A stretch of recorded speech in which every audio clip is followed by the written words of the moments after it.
Welcome to the video. इस video में हमने एसक्यूएल की एक मोस्ट इंपॉर्टेंट कमांड को डिस्कस करना है जो कि है सिलेक्ट की। अगर आप लोगों ने प्रीवियस वीडियो देखी है तो उस वीडियो में हमने डेटाबेस को बनाना और डेटाबेस के अंदर टेबल्स को बनाना और फिर उस टेबल के अंदर डेटा को इंसर्ट करने का तरीका सीखा था।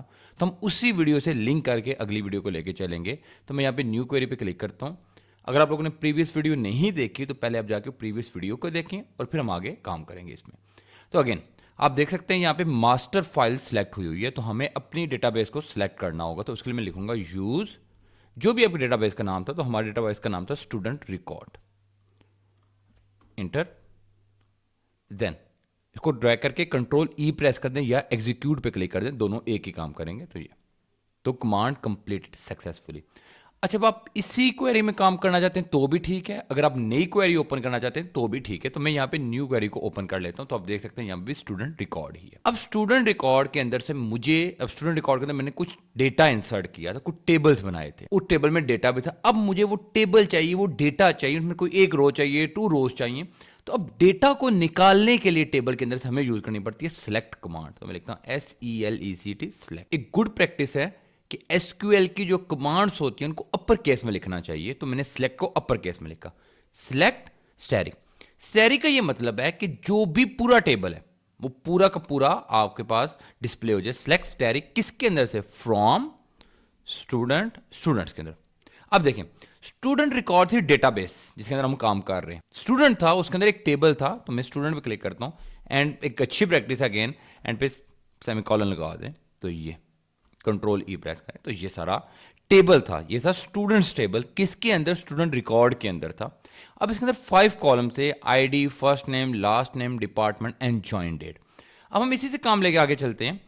अब मुझे जस्ट फर्स्ट नेम चाहिए, मैं लिखूंगा सिलेक्ट फर्स्ट नेम। अच्छा, अगर आप ऐसे कर लेना, पहले फ्रॉम स्टूडेंट्स कर लें, तो अब देखिएगा फर्स्ट में खाली FIRST फर्स्ट, तो खुद ब खुद रिकमेंडेशन दे देगा select first name from students.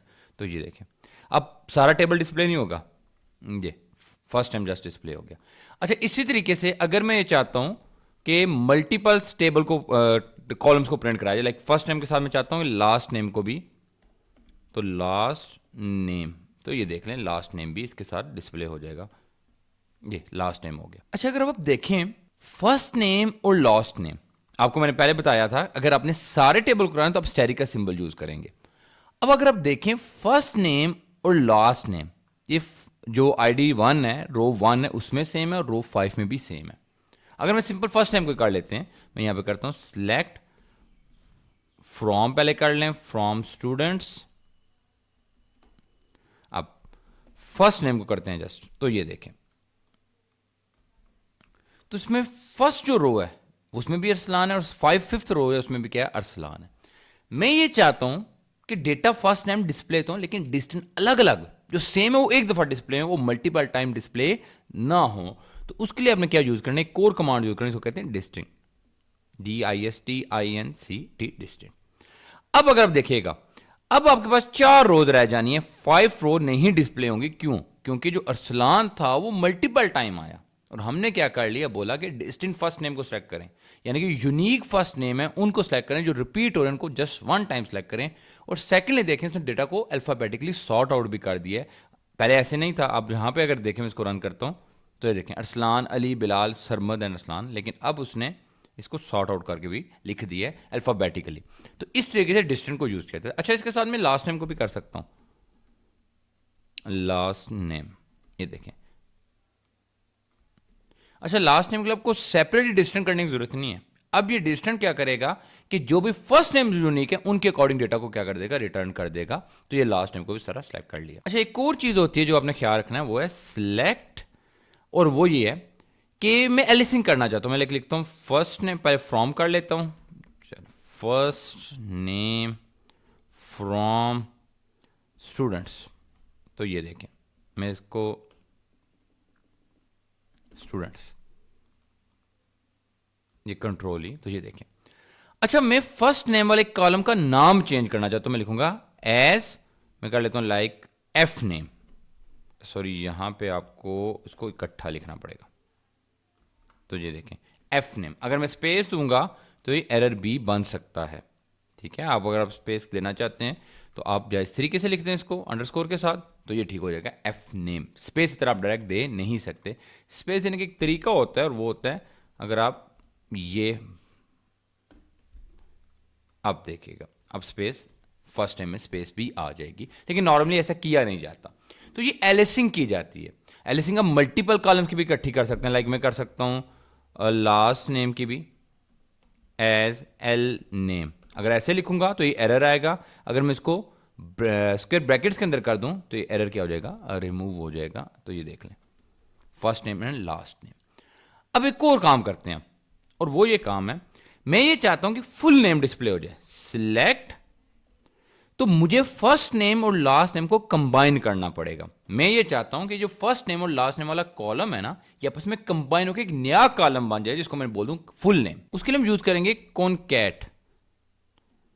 Concatenation से ये स्ट्रिंग्स को जोड़ने के लिए। इसमें आप पहले पास करें जो फर्स्ट कॉलम है आपका, first name then comma last name. एक प्रॉब्लम आएगी, वो मैं बाद में भी डिस्कस करता हूं आपके साथ। फ्रॉम किसके अंदर से, स्टूडेंट्स के अंदर से। तो ये देखें, तो अब वो एक कॉलम बनाएगा, रिटर्न करेगा, जिसमें दोनों कॉलम्स को कंबाइन कर देगा, अरसलान, रियाज, अली, अहमद। लेकिन आपको एक प्रॉब्लम नजर आ रही है कि नेम के दरमियान स्पेस नहीं है। तो स्पेस देने के लिए क्या करेंगे, यहां पर ये और यहां पे आप एक स्पेस ऐड करेंगे। हमने 3 स्ट्रिंग्स को जोड़ दिए, फर्स्ट नेम भी एक स्ट्रिंग है, स्पेस भी एक स्ट्रिंग है, एंड लास्ट नेम भी एक स्ट्रिंग हो जाएगी। तो ये देखें, ये अरसलान, रियाज, दरमियान में स्पेस आ गई। अब प्रॉब्लम अगेन, कॉलम का कोई नेम नहीं है, तो उसके लिए हम क्या करेंगे, एस। अगर आप डायरेक्ट लिखना चाहते हैं फुल नेम तो ये भी ठीक है, और अगर आप स्पेस के साथ लिखना चाहते हैं तो इसी चीज को इनक्लोज कर दें स्क्वायर ब्रैकेट्स के अंदर, तो वो आपके पास इस तरीके से। तो अब नेम के दरमियान में क्या आ गई, जो टाइटल था, कॉलम का नेम था, उसके दरमियान क्या आ गई, स्पेस। तो फुल नेम के साथ हो गया।